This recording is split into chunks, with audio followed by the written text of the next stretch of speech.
I'm Karen Sindell with the National Flight Academy. Thanks, Karen. So why did the National Flight Academy decide to be an exhibitor for this year's ITEN Wired? We are extremely honored that we're one of the recipients for funds raised by ITEN Wired that go to scholarships for our students who come through the National Flight Academy STEM program. Wonderful. So tell us a little bit more about the National Flight Academy. We know that, instituting STEM at a young age is crucial in our workforce pipeline. So give us an overview of what you all do. Happy to do that. Thank you for asking. We are the world's only virtual aircraft carrier. What that means is we are a $45 million privately funded building located behind the National Naval Aviation Museum, but we're not military. We look, sound, and smell like an aircraft carrier. Students ages 7th through 12th grade, 11 to 17, actually live aboard our ship called Ambition for 5.5 days in a fully immersive aviation-inspired program. We teach them science, technology, engineering, and math in a very different methodology. There's no classrooms, there's ready rooms and joint operations center and intelligence centers and 30 network simulators. So for instance, we might tell one of our squadrons that there's a ship off the coast that's been disabled, there's 2,000 people on board and they need water. So then the students have to go and learn how much water does one person need per day, how much does it weigh, how much can I put on my aircraft, how much fuel do I need to get it. So you see how that process works. It's an amazing opportunity. It is open to anyone who wants to come who meets the parameters from an age standpoint.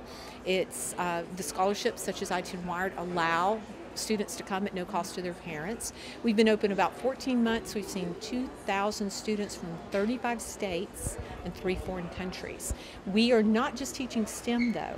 We're teaching workforce readiness, and that's critical. We're teaching these students how to be leaders. We're teaching them crisis management, strategic thinking, team building. We want them prepared to come and work for all the companies who are here. We want to motivate them so at the end of the week with us, they go back to their parent schools wanting to get more involved in science, technology, engineering, and mathematics classes. So for us, we see that we are really creating the workforce necessary for this community to continue to grow and build. Well, and we're grateful that you're here. Tell us what your first impression so far of the conference has been. Oh my gosh, it's amazing. I always am shocked that people don't know that the Flight Academy is in Pensacola. I cannot believe the talent in this building right now. And then you have to be honest, you go around, you go, wow, you do this, and you're from here? These companies are here. This is local talent doing such amazing things and sometimes dragging us forward into the next century. But I think that was the number one, was the depth of talent in this room, and so much of it's local. It's just astounding. Now tell us a little bit about what topics on this year's agenda might be relevant to the National Flight Academy. Oh, quite a bit, actually. Cybersecurity is a big issue for us. You wouldn't think that teaching STEM we need to know about cybersecurity, but part of our protocol in registering students is we get a lot of very intimate information from their parents. We need to know how to protect that.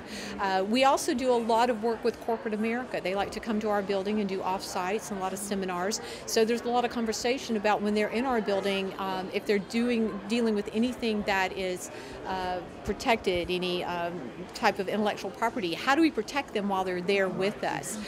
There's a lot of discussion about workforce readiness in some of the conversations that we're having here. So it was probably a little ironic that people go, wait, you're National Flight Academy, you're STEM education, why would you be interested in this summit? But it's everything that we deal with.